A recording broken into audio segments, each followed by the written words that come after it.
Well, hello there all you marvelous people, and welcome back to Africa. My name is Will, this is An Ecologist Plays, the channel where we are learning more about nature by playing games. And we are back in the Hunter, Call of the Wild, here in the Vurhonga map, in the African Savanna. Now, our main objective at the moment is to travel to Gustav Baden's campsite. So he was apparently a HooTuber. Now, either grandfather isn't sure what YouTube is, or it is a way for the Hunter Call of the Wild not to actually mention YouTube by name, but he's a HooTuber, and he has gone radio silent, so we're just going to go check and see what on earth is up. Of course, we are here in a mountainous area in the reserve. To the north we have more of our typical plains. To the south here we've got our floodplain area, and now we are just here kind of on an escarpment of a higher lying area with a lower lying area down below. Now, when you have these types of environments, you actually would have some kind of change in the vegetation from up here to down there, because over time a lot of the nutrients in the soil up here would have washed down and accumulated in the lower lying areas, making those lower lying areas more fertile than the high lying areas over here. These high lying areas very often more sandy, the areas in the lower lying areas down there more clay rich, and then of course you'll have better drainage in the soils up here because of the sandy texture of the soil, and clay in the lower lying areas wouldn't drain as easily, so it would have a higher water holding capacity. And as a result of there being more nutrients in the lower lying areas and also more water holding capacity, you would have different plants down below here than you would have up at the top. You'd have species that are adapted to more nutrient-poor soils at the top there, and species that prefer more nutrient-rich soils down in the lower-lying areas over here. So that is what we call a catena, which is a gradual change in the vegetation brought on by a change in the soils, which in turn was caused by a change in topography from a higher-lying to a lower-lying areas. And it is especially evident in savannas and grasslands, where with savannas you'll have specific trees up here and others down below, but in grasslands you'll have different grasses at the top here compared to the lower lying areas. And we have about 650 meters still to jog all along over the mountains to Gustav Baden's camp, and I'll be back with you when we are a little bit closer. A few moments later. We do have a buffalo that is right over here though.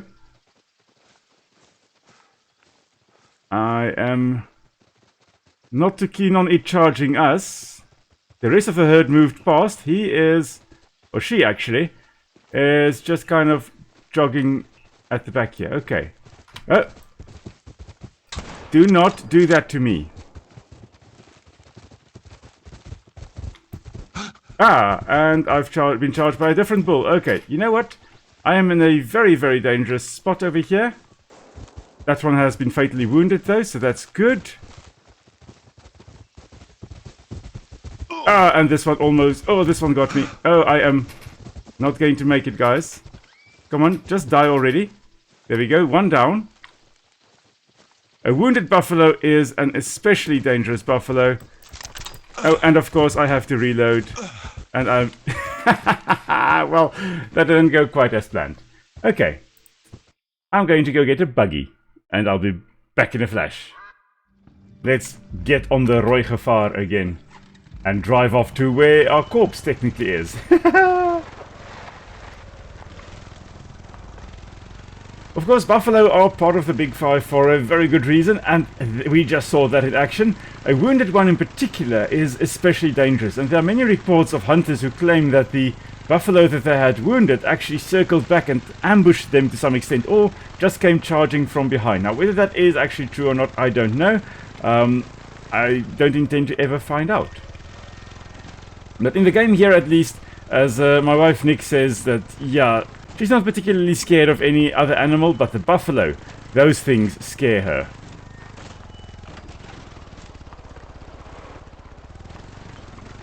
As I do a neat little flippy there with my quad bike. So there's the corpse of the one right up here. And that's a silver. Oh, this was a female. Oh, this was a very, very angry female. There is a blood trail here as well, but I don't think this one died. I think this one just kind of ran off and is hopefully still running. We are going to stay on our buggy because it is a little bit less dangerous, except that I do have this tendency to drive off cliffs, which tends to be a little bit more dangerous than buffalo. But anyway,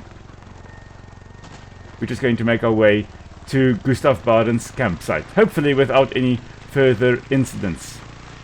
The buffalo, what will very often happen is that males that are getting a little bit older will tend to be pushed out of the breeding herd by younger, stronger males. And then they are those so-called dagger boys. Dagger referring to mud, as I've mentioned previously.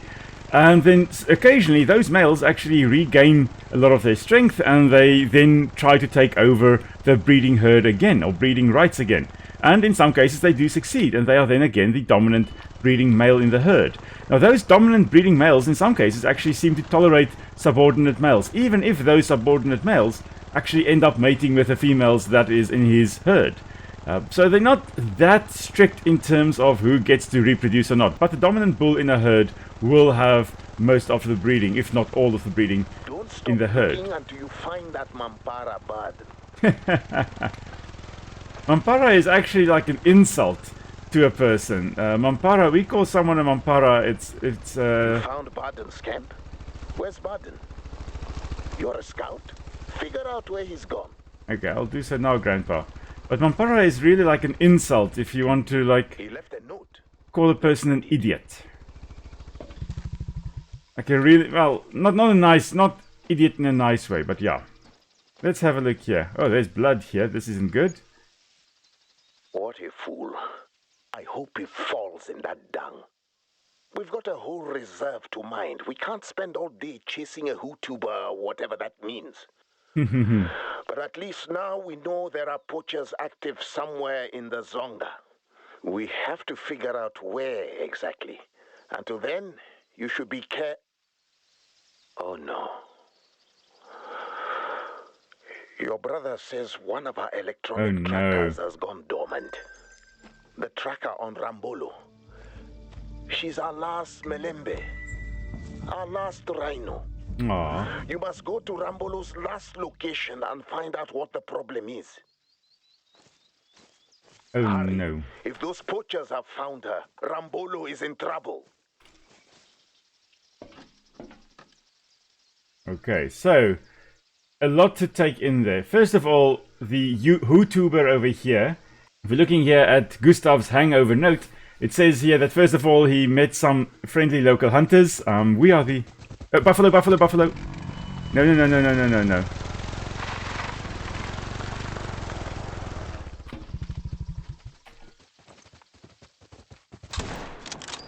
You are being particularly annoying, buffalo. Leave me alone.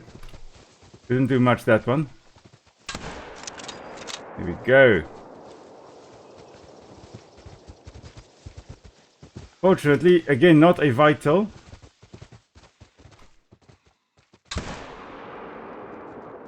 We're just going to have some self-preservation here. Doesn't matter if we shoot this one 20 times. We are going to get rid of it.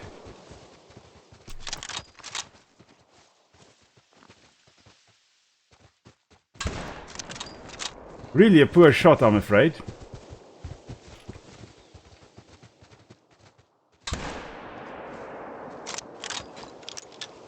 But there he goes. That was a lung shot, I think.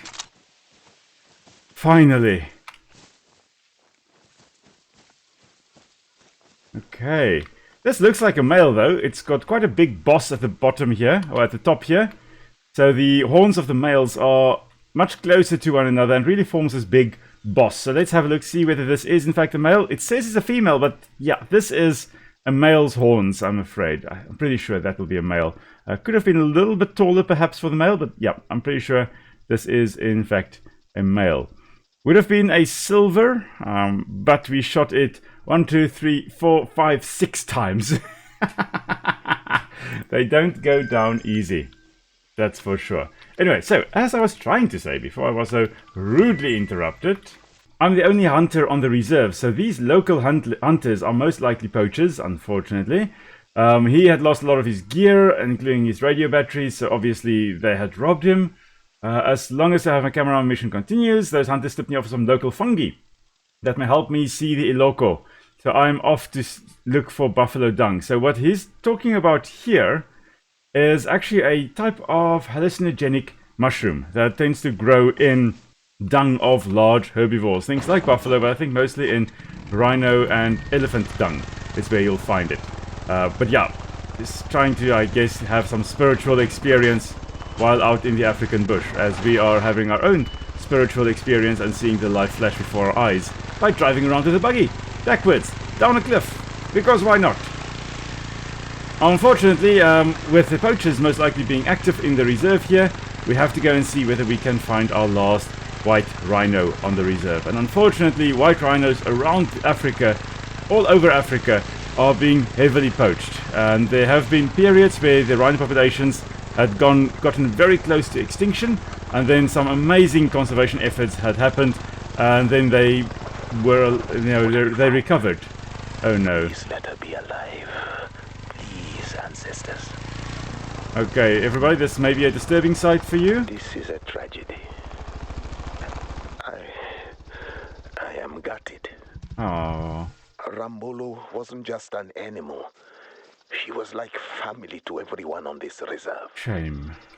Now she's gone. I nursed her back to health as best I could, but she was in no condition to make a trip hundreds of kilometers away. So she stayed. Now this is what's become of her. I will send a team to clean her up before the jackals come. She's been with us so long, her hide should be preserved. Okay. I can grieve later. We have work to do. What would you bet those friendly lookers who stole Barden's gear were the criminals who did this? We must find out where they went. Not so you can confront them. You observe and report to me. I report to the police. The police put a team together and round them up. Got it? Yes, Grandpa, I've got Now it. to find them. Poachers are sloppy butchers. Look for things they'll leave behind, like tire tracks. Or footprints, like the ones we've got there. Now this unfortunately is a tale that is all too often seen in conservation areas all across Africa, here in South Africa included. Rhinos killed by poachers only to have their horns butchered off, usually with machetes or chainsaws, sometimes while the animal is still alive, which is really a horrible, horrible tragedy. And conservation areas put in millions of rands to have anti-poaching patrols. People put the lives of themselves and their families at risk to protect these magnificent creatures. And all because people can't keep their hands for themselves. And all because people believe that either the rhino horn is a sign of wealth if you can possess one, or you can use it in traditional medicine, or for whatever purpose it has value, monetary value. Alright, now of course what Grandfather they said is very important. We are not here to confront the poachers. Poachers, they are obviously armed to have taken down a fully grown white rhino. They are obviously armed, and we should not be confronting them, even though we do have a rifle that is capable of taking down a buffalo. We are not here to take out the poachers. Instead, we are here to find out where they are. So, I guess off we go. Now, we're not going to take the buggy. That is technically going to make too much noise. We are going to travel on foot and find the poachers. Or at least find the camp. Good. Follow those tire tracks. Observe and report.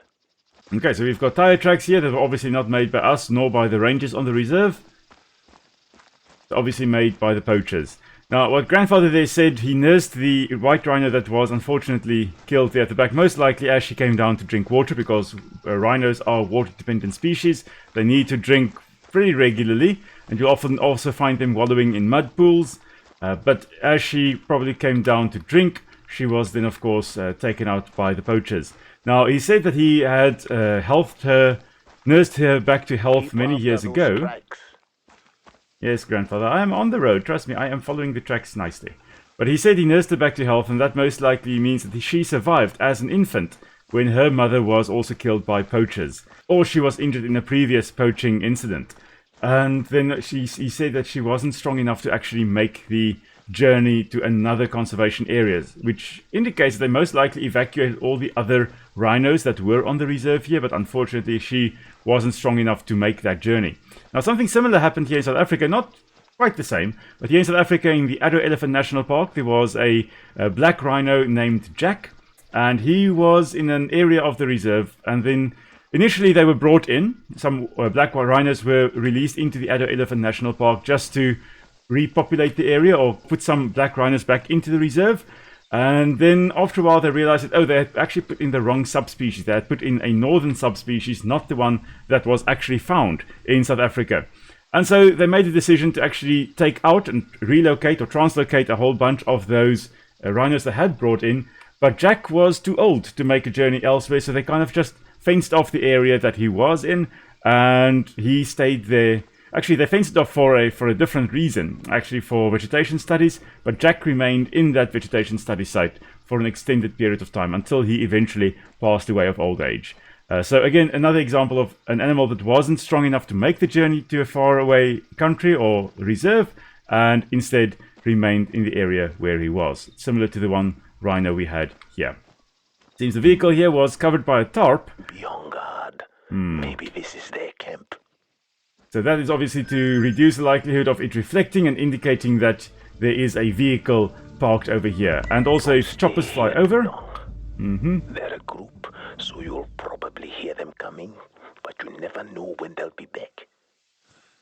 Anything suspicious? Obviously if a chopper flies over, you don't want to have exposed structures, so they obviously put some kind of camouflage netting all over it. Even the least experienced poachers would not leave their haul in an unguarded pickup truck. Someone or something sabotaged them, and I doubt that Gustav Baden is the one who slashed their tires. You should get out of here before they return. The plot But thickens. first, they've no doubt left traps in the area nearby.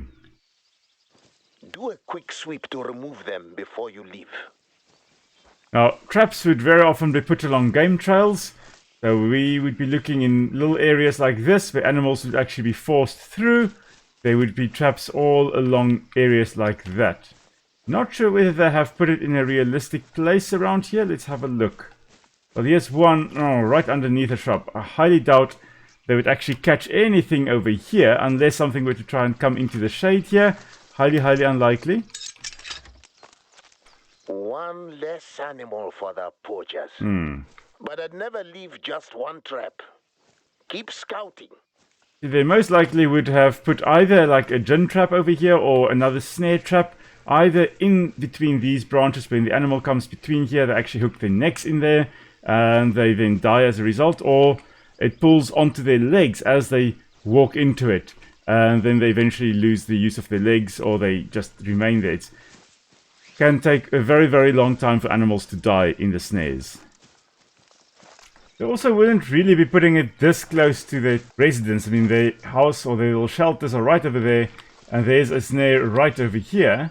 It just takes one either drunk poacher at the middle of the night to go out for a whiz and then accidentally stepping on a gin trap over here to bring a very, very sudden end to his poaching activities. What are you hearing, Grandpa? I don't hear anything. Those shots were not meant for you, but they weren't far off either. There's a hut nearby. You should try to take shelter there. But be careful. I have no desire to bury my grandchild today. Okay. To some extent, I think it would be very, very easy for a person to feel that they must take revenge on the poachers. Especially if you have nursed an animal like the rhino there back to health, and you have been conserving it with all your energy, and now suddenly it is dead. I think it is natural for a lot of people then to feel that they should take out the poachers.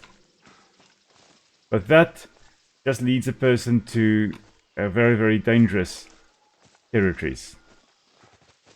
I am under attack again. I don't know from where. There.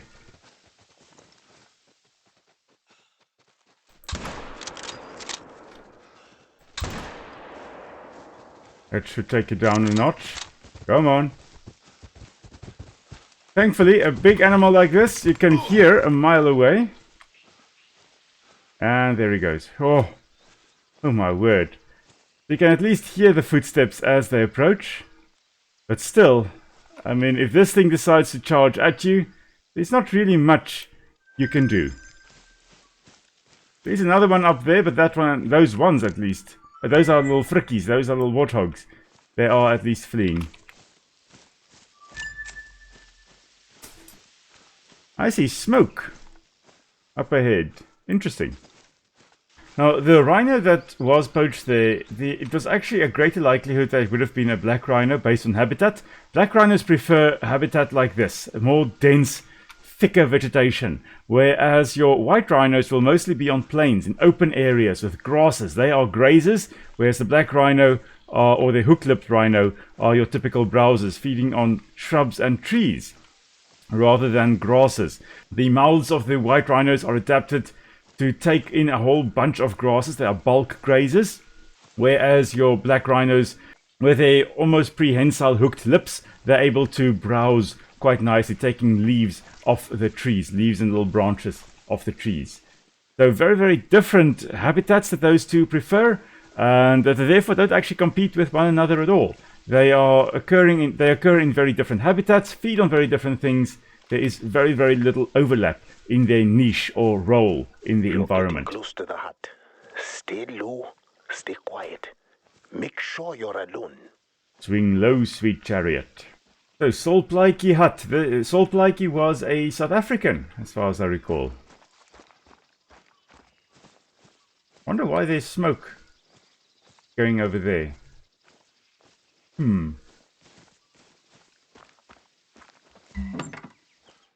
What happened here? With that many shells, that much damage, these maniacs must have been firing in every direction from inside here. But at what? Are they drunk? They are shells. Maybe they're being hunted by the Eloko. Another thing we'll have to investigate. Get moving. Interesting. We've got reports of smoke coming from the fever tree forest to your west. Yes. None of my rangers are out there burning fires right now. Go check it out. Alright, and this is going to lead into a completely different habitat, which we will be doing next time. So join us next time as we carry on with our little adventure in the African bush and track the poachers further into the fever tree forest. And oh my, I've got a lot to say about these amazing trees over here. So tomorrow, of course, Nick and I will be streaming Grounded again. We have got to make amends for the massacre that happened on the last stream with the Haze Lab really not going according to plan, so we have come up with a plan or two. Whether it will work, we will have to see. So join us tomorrow for the live stream in Grounded again. The times for the live stream will be down in the description below. So until next time, everybody, thanks for tuning in. Thanks for joining. You guys are amazing. Really wouldn't be able to do this without all of you. So thank you for joining me. Have a great day further, and we will see you tomorrow. Bye.